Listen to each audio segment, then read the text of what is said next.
ناظرین، آج کا پروگرام خبر بے خبر شروع کرتا ہوں میں اس پروردگار کے نام سے جو ہر کسی مجرم کو سزا دینے والا ہے اور جس کی کوئی تدبیر کبھی غلط نہیں ہوتی۔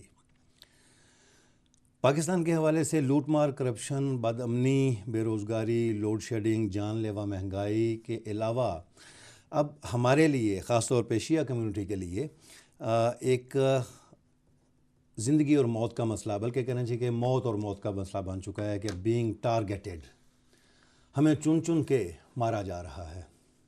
اور ذاتی طور پہ اگر آپ مجھے پوچھیں تو خدشہ یہی لگتا ہے ہر وقت اس احساس میں کہ جانے کب کون مجھے مار دے کافر کہہ کر، جانے کب کون مجھے مار دے کافر کہہ کر، شہر کا شہر مسلمان بنا پھرتا ہے۔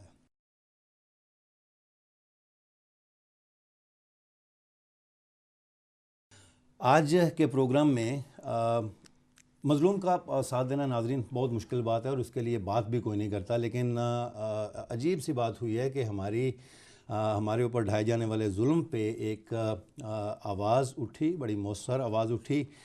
یہ آواز تھی جناب الطاف حسین کی، قائد متحدہ قومی موومنٹ کے۔ وہ تو آج اویلیبل نہیں ہیں، لیکن ان کے ہی انٹرنیشنل سیکریٹریٹ کے انچارج اور رکن مرکزی رابطہ کمیٹی اور انفارمیشن سیل کے انچارج بھی جناب مصطفیٰ عزیز آبادی صاحب میرے ساتھ موجود ہیں، ان کو شامل کرتے ہیں۔ السلام علیکم مصطفیٰ صاحب۔ وعلیکم السلام۔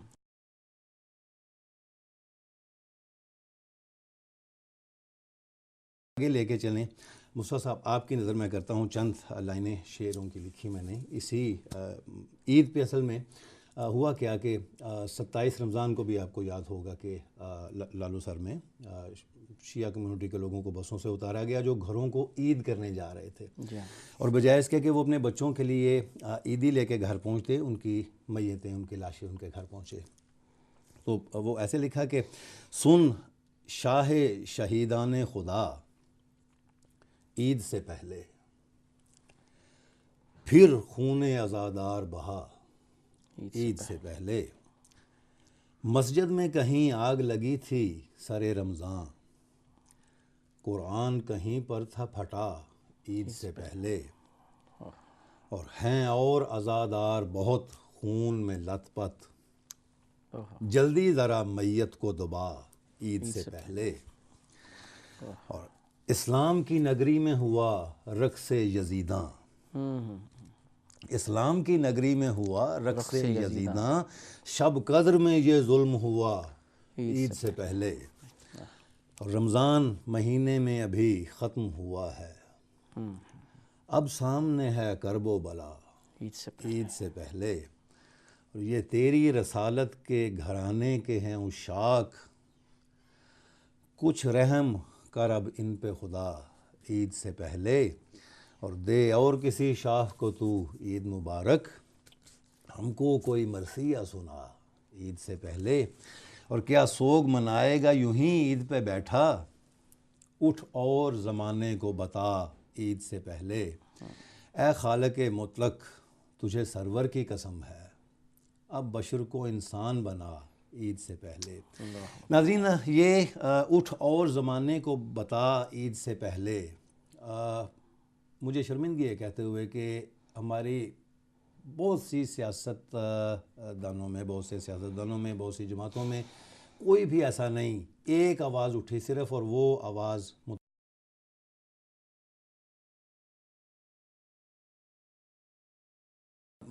قائد اعظم کے نماز جنازہ پہ یہ لے کے آئے ہیں ثبوت کہ ان کے جنازہ کے ساتھ 2 علم بھی غازی عباس علمدار کے، اور اس پہ پنجے بھی موجود تھے، وہ ساتھ ساتھ چلے اور ان کی 2 دفعہ نماز پڑھائی گئی جنازے کی۔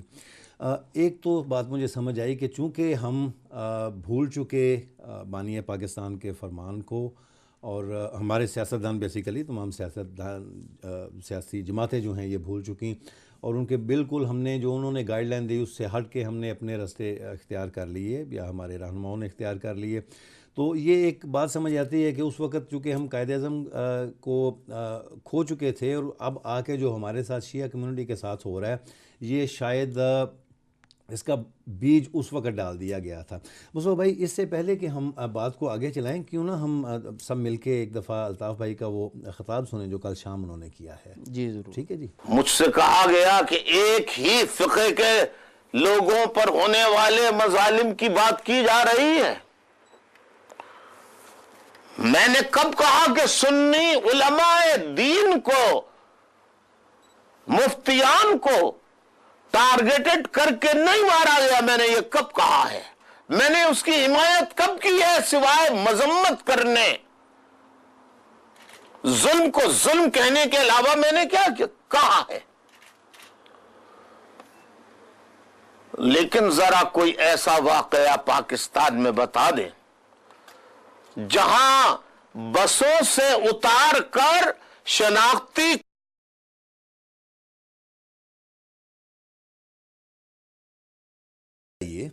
مصطفیٰ بھائی کہ یہ کیا ایسا، یعنی میں نے نہیں سنا کسی اپنے بھی سربراہ کو، کسی اور سیاستدان کو، ڈھیروں مذہبی جماعتیں موجود ہیں وہاں پہ، ہمارے اپنے بہت سارے عالم جو ہیں وہ مختلف تنظیمیں بنائے ہوئے ہیں وہاں پہ، لیکن یہ الطاف حسین صاحب نے جو سب سے پہلے فرمایا ہے کہ شیعوں کو قتل کرنا پاکستان کو قتل کرنا ہے، قائد اعظم کو قتل کرنے کے مترادف ہے، یہ کیا مطلب ہماری ہمدردیاں، اہل تشیع کمیونٹی کی ہمدردیاں سمیٹنے کے یا ووٹ لینے کا چکر ہے، یا کیا بات ہے یہ؟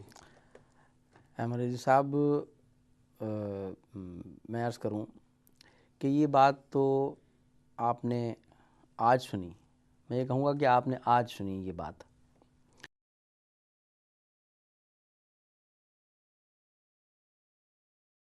المنتقم المدبر ہو۔ ناظرین، آج کا پروگرام خبر بے خبر شروع کرتا ہوں میں اس پروردگار کے نام سے جو ہر کسی مجرم کو سزا دینے والا ہے اور جس کی کوئی تدبیر کبھی غلط نہیں ہوتی۔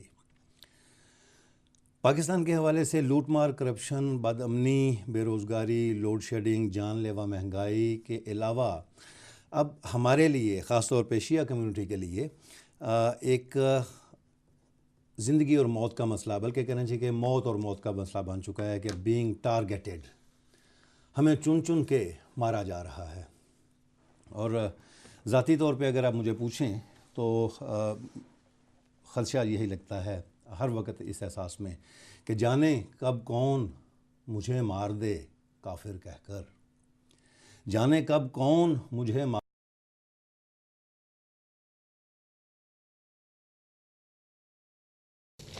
لیکن اس سے پہلے کہ میں ان سے بات شروع کروں، آپ کا تعارف ان سے کرواؤں، گزارش کرتا چلوں کہ اولمپک کھیلیں ختم ہونے والی ہیں۔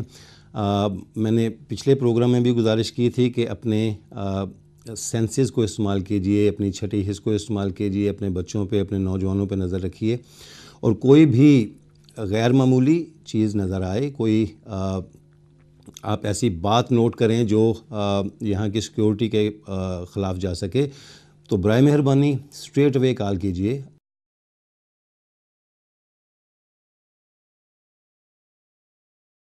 پاکستان کے حوالے سے وزیر اعظم کو پھر ایک نوٹس مل چکا، جیسا کہ میں نے پچھلے پروگرام میں کہا کہ یہ وزیر اعظم جناب راجہ پرویز اشرف صاحب یقیناً آئے ہی اس وعدے پہ تھے کہ خط نہیں لکھیں گے سوئس حکام کو ان $60 کروڑ کے لیے جو بقول اپوزیشن اور بقول عدلیہ کے صدر زرداری صاحب نے وہاں پہ رکھے ہوئے ہیں، اور کسی کمیشن کک بیک کا نتیجہ تھے وہ۔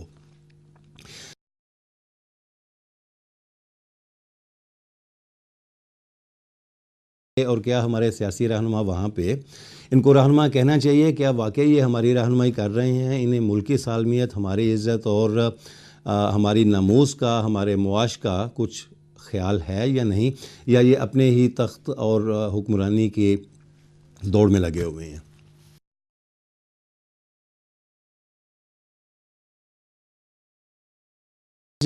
میرے ساتھ شامل ہوں گے پاکستان سے راولپنڈی اسلام آباد یونین آف جرنلسٹ کے صدر ہیں یہ ایکسپریس ٹی وی کے لیے رپورٹنگ کرتے ہیں, پی ٹی وی کے لیے رپورٹنگ کرتے ہیں. ان کی بیٹ میں صدر ہاؤس, پارلیمنٹ, سیاست, پی پی, گلگت بلتستان, آزاد کشمیر, ریلوے اور بہت سی مزید فیلڈز شامل ہیں.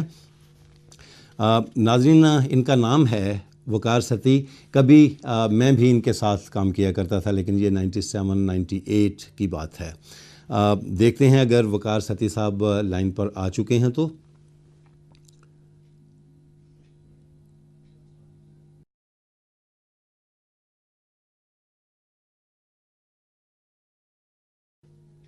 لیکن ناظرین یہ بھی تو سوچئے کہ یہ رحمتوں کا مہینہ, اس میں شب قدر بھی آتی ہے جو 1000 مہینوں سے بہتر ہے. اور کبھی سوچئے گا کہ کیا 1000 مہینے کا مطلب وہی ہے جو ہمارے 1000 مہینے ہوتے ہیں؟ ہمارے تو خیر کسی کی عمر اتنی نہیں ہوتی, لیکن کیا خدا کا مطلب بھی وہی ہے؟ کہ خدا کا ٹائم سکیل بھی وہی ہے؟ یہ جو گھڑیاں ہم نے ایجاد کی ہوئی ہیں کہ 24 گھنٹے کا ہمارا دن ہوگا, تو کیا خدا کا دن بھی 24 گھنٹے کا ہی ہوتا ہے؟ میرے خیال میں ایسا نہیں ہے. اللہ تعالیٰ کہیں نوری سالوں میں کام کرتا ہے, جو ہمارے کروڑوں سال کے برابر ایک سال ہوتا ہے. تو کوشش کیجئے شب قدر پہ اپنے اندر جھانکنے کی. اگر ہم کوشش کر رہے ہیں اور انتظار کر رہے ہیں اور دعائیں کر رہے ہیں کہ یا اللہ سرکار امام مہدی علیہ السلام کو بھیج دیں ہمارے لیے, ہماری رہنمائی کے لیے, تو کیا ہم خود اس قابل ہیں کہ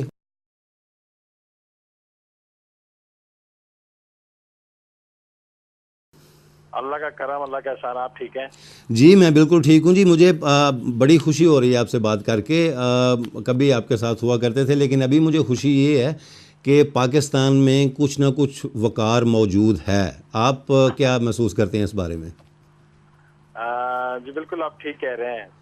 یعنی پاکستان میں ابھی وقار موجود ہے؟ جی بالکل موجود ہے. اچھا, مجھے خبر ملی کہ آپ راولپنڈی اسلام آباد یونین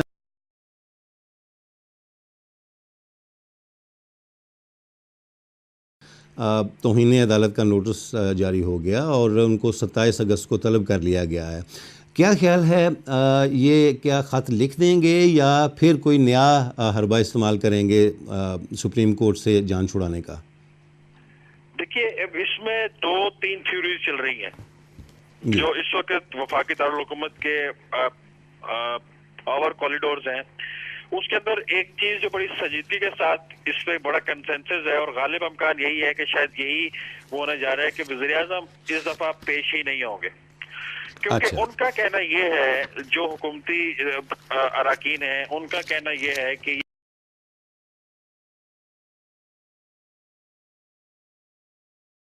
یہ سارا چکر, یہ سارا اداروں کا ٹکراؤ جو ہو رہا ہے یہ 2 کاموں پہ ہو رہا ہے. پہلا کام تو اس میں یہ ہے کہ $60 کروڑ سوئس بینکوں میں پڑے ہوئے ہیں اور وہ کہا جاتا ہے کہ صدر زرداری صاحب کے ہیں.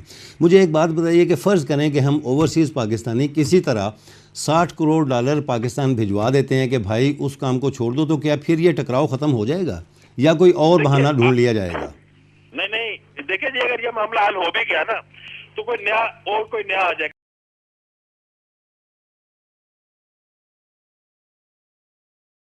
وقار صاحب, آپ نے ابھی کہا کہ یہ اسٹیبلشمنٹ ہے جو ان کو یوز کر رہی ہے کہیے عدلیہ کو. وقار صاحب, جب میں وہاں پہ ہوتا تھا, نہ پھر 97-98 کی بات, اس وقت میں نے 94 میں کالم والم لکھنا شروع کیا, تو میں نے سعود صاحب سے پوچھا کہ مجھے کوئی ٹپ دیجئے. کہنے لگے کہ اللہ اور آرمی کے خلاف نہیں لکھنا, باقی جس کے خلاف مرضی لکھو, جو مرضی لکھو, جیسے مرضی لکھو. ابھی یہ ایک فیشن سا بن گیا ہے کہ جس کا منہ کھلتا ہے وہ اسٹیبلشمنٹ کے خلاف اور آرمی کے خلاف فیشن سا بن گیا ہے, بات کرتا ہے. یہ تبدیلی کیسے آئی ہے؟ اور یہ بتائیے کہ ابھی جو وہاں پہ جرنلسٹ ہیں, آپ کیا اپنے آپ کو محسوس کرتے ہیں اپنے کام کے بارے میں؟ بھائی جان, اب محفوظ تو نہیں ہے, لیکن یہ ہے کہ جو رات قبر میں وہ